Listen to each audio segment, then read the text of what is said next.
Bismillahirrahmanirrahim. Sebelumnya, Assalamualaikum warahmatullahi wabarakatuh. Perkenalkan, kami dari kelompok 11 ingin mempresentasikan tentang metabolisme lemak. Sebelumnya, perkenalkan anggota kelompok kami. Yang pertama,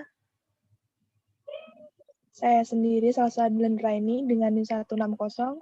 Yang kedua ada Arfia Zahra dengan NIM 173. Yang ketiga ada Karisma Larasati dengan NIM 174. Dan yang terakhir ada Afia Kusuma dengan NIM 175. Di sini memperjelaskan tentang metabolisme lemak. Metabolisme lemak memiliki arti adalah proses pengubahan asam lemak menjadi asetil-CoA dan gliserol menjadi gliseraldehid. Lemak biologi yang terpenting adalah trigliserida, kemudian ada fosfolipid dan steroid. Sedangkan asam lemaknya terbagi menjadi asam palmitat, kemudian ada asam stearat, kemudian ada asam oleat, kemudian ada trigliserida, fosfolipid, dan steroid. Perubahan asam lemak selama penyimpanan benih kedelai, Glycinemax Elmer, dan hubungannya dengan viabilitas benih. Ini adalah jurnal yang kami pilih. Pertama ada pendahuluan.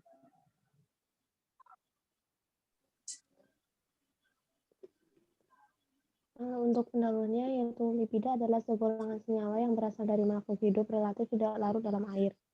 Akan tetapi larut dalam zat-zat larut non-polar, lipida terdiri atas bermacam-macam senyawa heterogen dengan struktur yang berbeda satu dengan yang lain. Lipida penting bagi proses metabolisme sebagai sumber energi yang dapat dihasilkan dan oksidasi asam-asam lemak dalam tumbuhan, sebagai bahan penyusun, dan sebagai isolator panas. Jaringan lemak di bawah kulit mengurangi panas tubuh. Kedelai merupakan salah satu bahan pangan yang masih rendah produksinya. Rendahnya produksi biji kedelai disebabkan oleh mutu fisiologis benih yang digunakan rendah karena terjadinya perubahan biokimia. Salah satunya yaitu perubahan asam lemak. Untuk jurnalnya, rancangan percobaannya yaitu menggunakan rancangan split plot design dengan 3 ulangan, yaitu 8, 10, dan 12% dengan kadar airnya. Kemudian analisis regresi dan korelasi juga dilakukan untuk melihat hubungan antara kadar asam lemak bebas dengan daya berkecambah dan vigor. Yang sub kedua yaitu ada bahan dan metode yang digunakan pada jurnal. Yaitu bahan yang pertama ada benih kedelai varietas Willis. Yang kedua ada kemasan. Kemasannya menggunakan kantong plastik polietilen. Kemudian ada kantong terigu dan kantong aluminium. Yang ketiga ada kertas saring, yaitu untuk mengecambahkan benih. Yang keempat ada bahan kimia, yaitu alkohol, phenolphthalein, dan alkohol dan gel silika. Kemudian ada alatnya, yang pertama ada bak pengecambah, yang kedua ada elemennya, alat takar, gelas ukur, pengukur kadar air, oven, desikator, botol timbang, pinset, dan hand sprayer.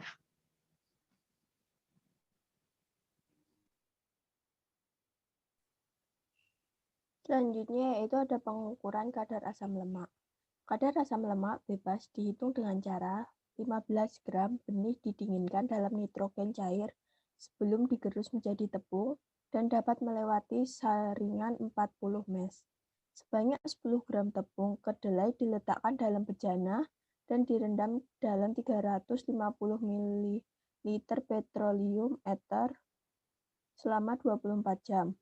Lemak diekstraksi dengan menggunakan aparatus Shockley selama 8 jam. Setelah residu dalam tabung ekstraksi diaduk, ekstraksi dilanjutkan lagi selama 2 jam dengan pelarut yang sama. Petroleum ether yang telah mengandung ekstrak lemak dan minyak dipindahkan ke dalam botol timbang yang bersih dan diketahui beratnya.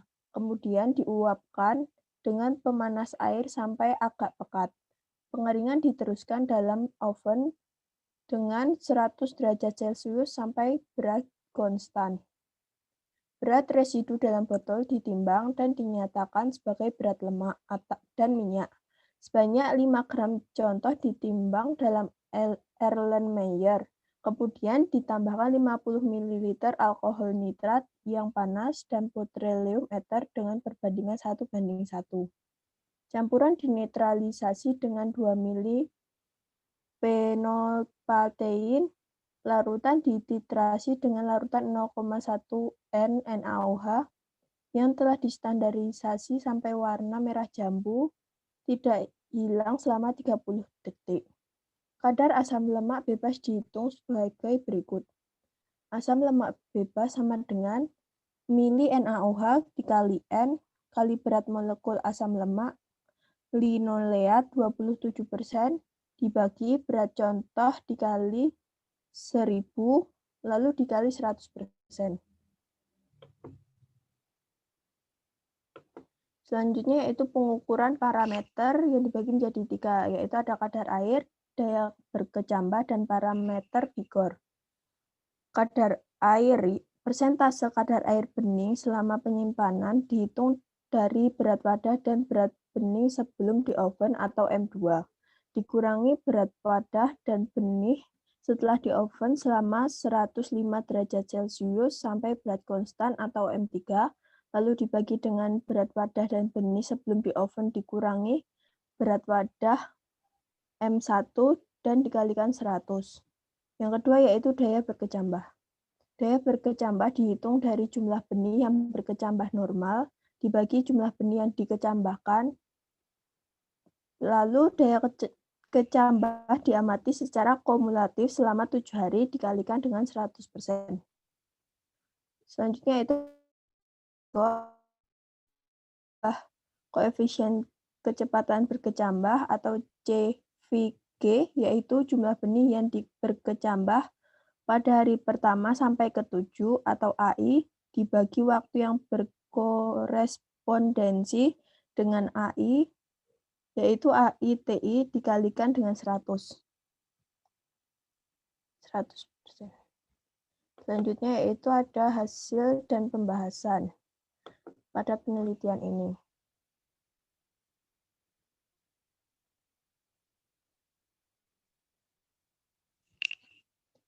Hasilnya yaitu kadar asam lemak bebas berkorelasi negatif dan sangat nyata dengan daya berkecambah R sama dengan minus 0,98 dan koefisien kecepatan berkecambah R sama dengan minus 96. Gambar 1 dan 2, makin meningkat kadar asam lemak bebas menyebabkan daya berkecambah dan koefisien kecepatan berkecambah makin menurun. Kadar air benih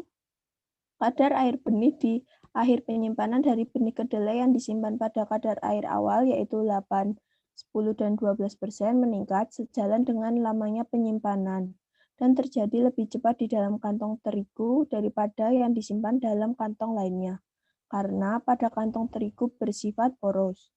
Sedangkan kadar asam lemak bebas dari benih yang disimpan pada semua tingkat kadar air di dalam kantong terigu meningkat lebih cepat. Peningkatan kadar asam lemak bebas menyebabkan daya berkecambah dan koefisien kecepatan berkecambah menurun. Selanjutnya pembahasan.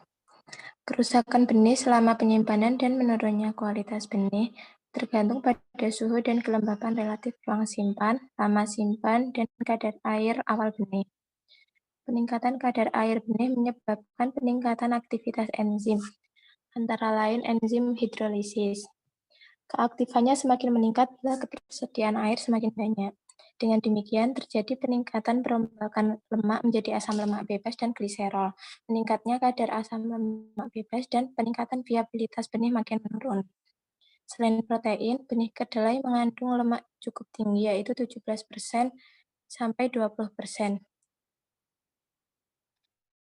Kandungan lemak yang cukup tinggi memungkinkan terjadinya deteriorasi. Perubahan lemak menjadi asam lemak dan gliserol terjadi secara cepat pada benih yang mengalami deteriorisasi.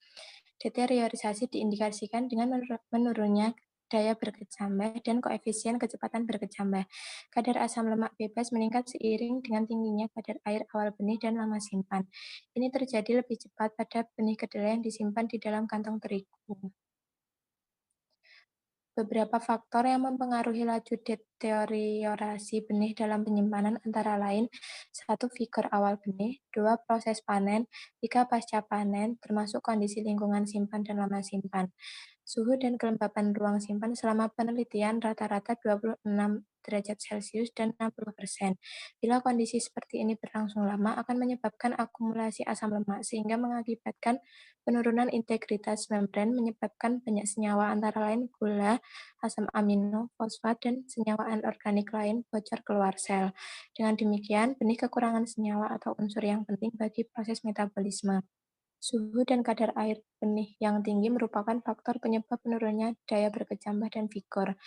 Benih kedelai yang berkadar air awal 10,4% atau lebih rendah yang dikemas dengan plastik polietilen dapat mempertahankan viabilitas lebih dari 80% selama 18 bulan. Walaupun daya berkecambah dan vigor dengan tolak ukur koefisien kecepatan berkecambah atau CVG sudah mengalami penurunan, namun daya berkecambah dan vigor masih di atas 80%. Kesimpulannya, yang pertama, kadar asam lemak bebas meningkat cepat pada benih kedelai yang disimpan di dalam kantong terigu.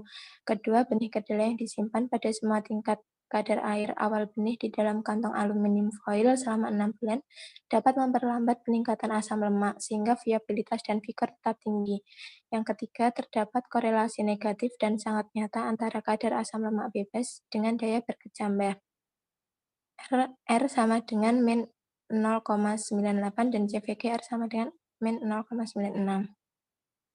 Sekian presentasi dari kelompok kami. Apabila ada yang ingin ditanyakan, bisa melalui kolom komentar atau melalui WA-G. Terima kasih.